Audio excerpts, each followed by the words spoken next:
Buenas tardes, mi nombre es Luis Alfredo de los Santos y hoy les explicaré el caso Gudiel Álvarez, diario militar versus Guatemala.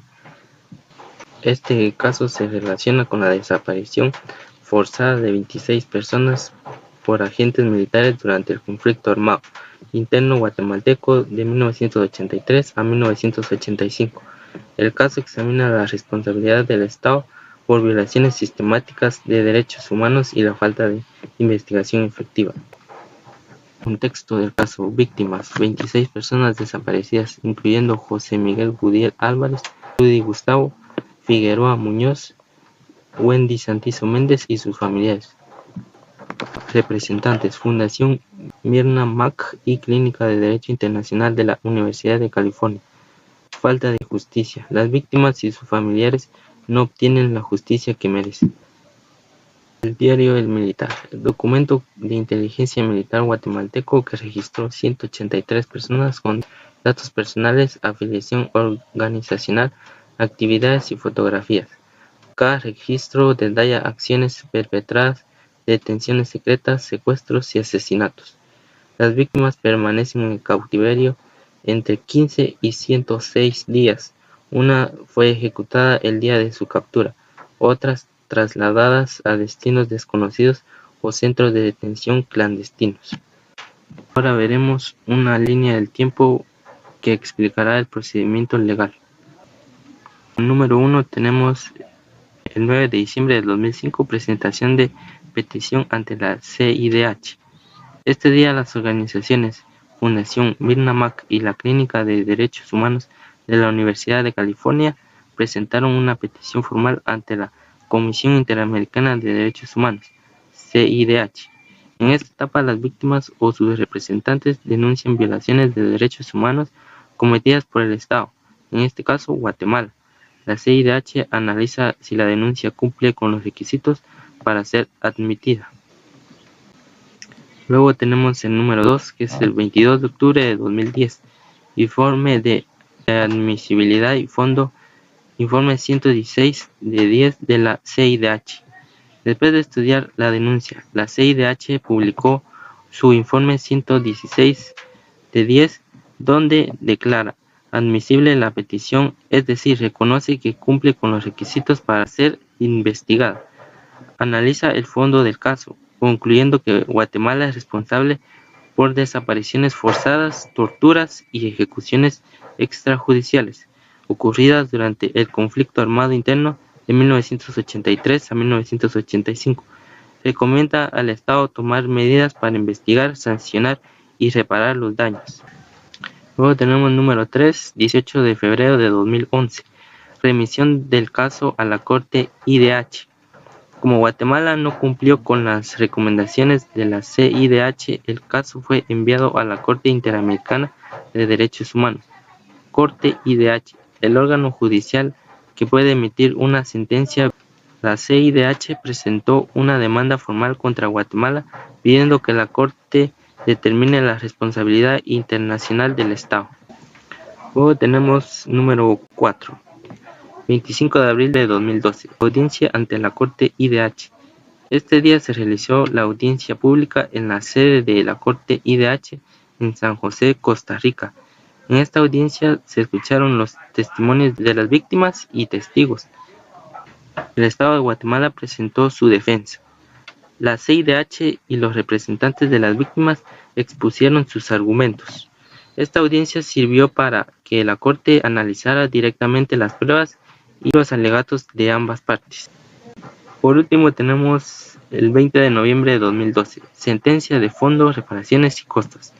Finalmente la Corte IDH emitió su sentencia en la que declaró responsable al Estado de Guatemala por la desaparición forzada de 26 personas, la ejecución extrajudicial de una víctima y los actos de tortura cometidos contra una niña.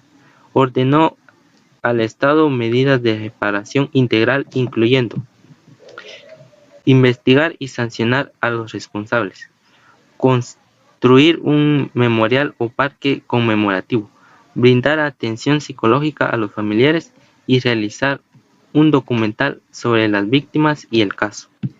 Ahora veremos la competencia y reconocimiento de responsabilidad. Competencia de la Corte. Guatemala ratificó la Convención Americana el 25 de mayo de 1978 y reconoció la competencia contenciosa de la Corte el 9 de marzo de 1987.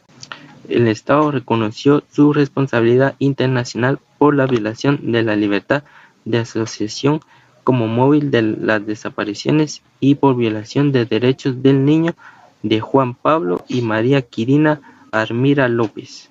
Tratados aplicables. Convención Interamericana contra la Tortura, ratificada el 29 de enero de 1987. Convención de Belém do Pará, ratificada el 4 de abril de 1995. Convención Interamericana sobre Desaparición Forzada, ratificada el 25 de febrero del año 2000. Desaparición forzada. Elementos constitutivos. Privacidad de libertad. Detención ilegal sin registro oficial. Intervención estatal. Participación directa de agentes del Estado. Negativa de información. Rechazo a reconocer detención o revelar paradero. La Corte estableció: la práctica de desaparición forzada implica un grave abandono de los principios esenciales en que se fundamenta el sistema interamericano de derechos humanos y su prohibición ha alcanzado carácter de jus cogens. Ahora veremos las violaciones de derechos humanos declaradas. Libertad personal. Artículo 7. Detenciones ilegales en centros clandestinos sin registro oficial. Las 26 personas fueron desaparecidas entre septiembre de 1983 y marzo de 1985. Integridad personal. Artículo 5. Aislamiento prolongado e incomunicación coactiva constituyen trato cruel e inhumano. Sometimiento a tortura por cuerpos represivos oficiales. Derecho a la vida. Artículo 4. Riesgo agravado por naturaleza de desaparición forzada. Práctica frecuente de ejecución secreta seguida de ocultamiento de cadáveres. Personalidad jurídica. Artículo 3. Víctimas puestas en situación de indeterminación jurídica, impidiendo ejercicio efectivo de sus derechos. Falta de investigación efectiva. 25 años y 8 meses. Tiempo transcurrido sin avances significativos desde reconocimiento de competencia. 13 años y 6 meses desde revelación del diario militar sin investigación diligente. Fase inicial. Investigación permanece estancada ante el Ministerio Público. Obstáculos principales. Falta de colaboración del Ministerio de la Defensa. Retardo injustificado en acumulación de casos. Diligencias limitadas a solicitudes de información. Omisiones en utilización de pruebas disponibles. Conclusión de la Corte. El tiempo transcurrido sobrepasa excesivamente el plazo razonable. Configura una flagrante denegación de justicia y violación al derecho de acceso a la justicia. Las reparaciones ordenadas. Número 1. Investigación y sanción. Iniciar y realizar investigaciones en plazo razonable para establecer la verdad y sancionar responsables. Número 2. Búsqueda de víctimas. Efectuar búsqueda seria para determinar paradero de las 24 víctimas aún desaparecidas. Número 3. Atención psicológica. Brindar tratamiento psicológico psiquiátrico inmediato a víctimas que lo soliciten. Número 4. Memoria histórica.